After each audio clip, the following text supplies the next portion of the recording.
I remember I had to describe this in the business plan competition.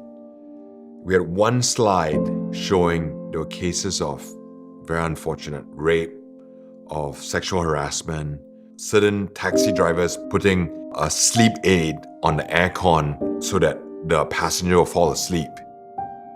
Like many great entrepreneurs, he was motivated to solve a problem and was really focused on more of a social enterprise. I met Ling, my co-founder, and we're exploring a lot of cases. Some of them were actually Southeast Asian cases about helping people at the base of the pyramid while creating long-term, sustainable, profitable business. And that's when we said, hey, Ling and I said, one of the biggest problems is safety. Safety in the daily commute for women and children. And as he waded in after graduating and going back to Kuala Lumpur, where he was from, he realized that as Uber was taking off, there was a way to contextualize that same solution that was solving problems elsewhere in the world, but to contextualize it in a little bit different way in Southeast Asia. And that's really what gave birth to Grab.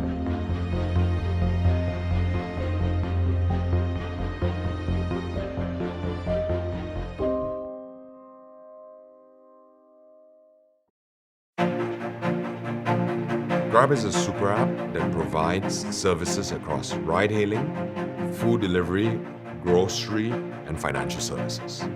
My first encounter actually with Anthony is that he solved my problem. I was there living with my wife and our 3 young kids. We didn't have a car. We were living in the middle of Kuala Lumpur. And the experience that Brooke and the kids had trying to take taxis to transport around the city or to the airport or to wherever was horrific. They got dropped off in the middle of nowhere. They'd get, haggled every time they got in a cab on what the fare was going to be. Nobody wanted to run on the meter. And Anthony solved that problem for our family. And as I dug into what is this thing that we're using that's actually kind of like Uber but different? That helped me understand that oh my gosh, there's actually a believer who's building this company that's actually benefiting our family in some extraordinary ways.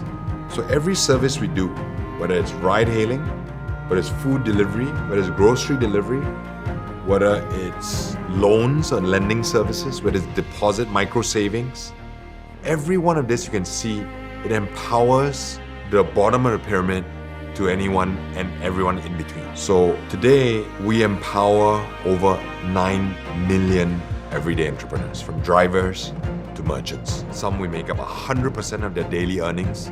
Some we make up 20, 30% of their daily earnings, all across the region. Most of us are consumers, but just think about the millions of merchants or micro entrepreneurs that rely on Grab every single day for every part of their life, including their livelihood. That was our entire thesis, was we came from many governments in the region that would give out aid, handouts. I remember when Ling and I first trained our first set of drivers. They've never seen a smartphone before. I talked to them, I said, look, you just pay $1 a day to us. We will let you have this smartphone and they could earn an income. And I remember it was the first time this concept of, we're not gonna give you an aid, we're gonna give you a fishing rod to help you fish and feed their family through their earnings as a driver. And they did it themselves, and that gave them self-pride and self-respect. It's something I don't think handouts can do.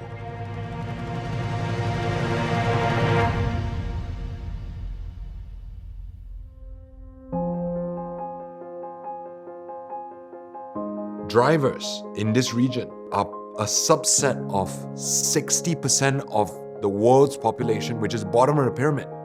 These are the largest consumers of the world.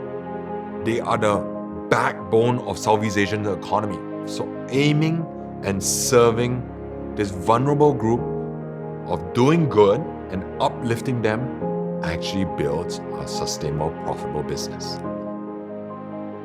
I think one of the things that Anthony realized in the process of giving birth to Grab was that in order for him to have the maximum impact that he could have across the entire region and to employ millions of drivers as he now employs, He really needed to think about a market-based solution that was sustainable, that didn't require people to write checks every year.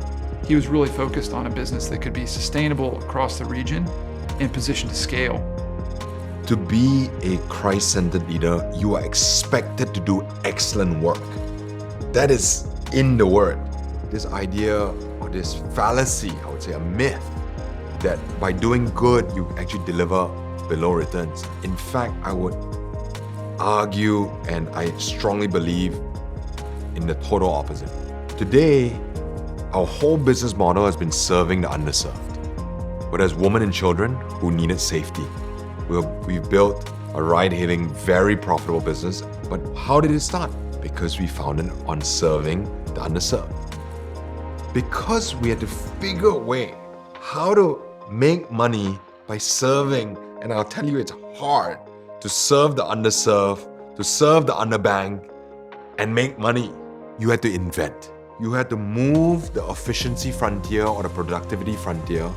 But how do you shift the frontier is by invention, by reinvention, by innovation. So it forces you to invent. And they were creating an experience in a market that today feels like as common as, drinking water, when at the time, it's like people said, oh, why? I wouldn't need to use an app to call a taxi. I can just call this number. I've been doing that for 20 years, right? They have to change behavior. And they did so at rapid speed.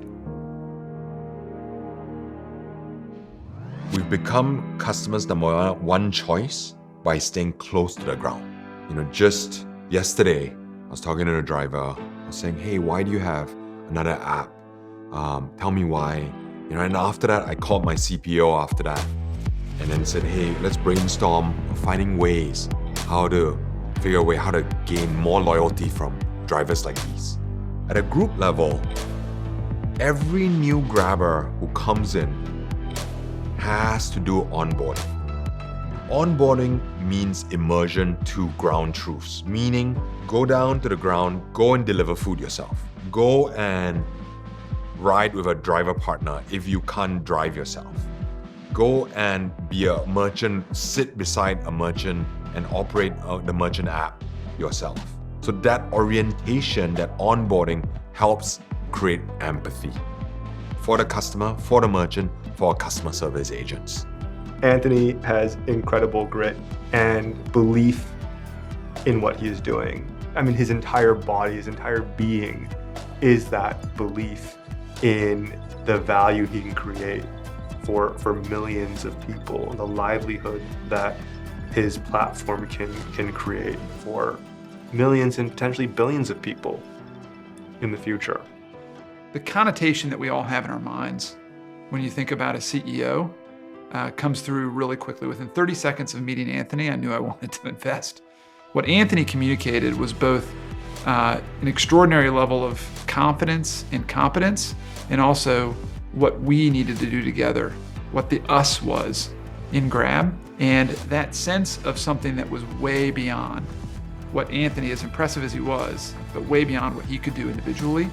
That was contagious, and that allowed him to aggregate a level of talent in that company that for us as an investor, it's the least diligence I've ever done on any of our investments. When we went public, it sent a world statement. And I remember going, I kept looking up. I was just pointing up, look up, folks. It's all him. I didn't do this. 100% him. The significance is that how a company that was founded in Kuala Lumpur, Malaysia, could take world stage on a US public stock exchange, all took place in a way whereby we honored him in all that we did. And we have shown that you can be in this world but not of this world, and yet do his work and yet build a great business that has affected positively to nearly 500 cities across Southeast Asia, in a region that most people, when I first went to college in the US, didn't know where it was. And it shows you the potential of entrepreneurship. It shows you the potential of the region and how our micro entrepreneurs and everyday entrepreneurs are taking world stage. But it also shows you that following God's word can create massive world-changing impact.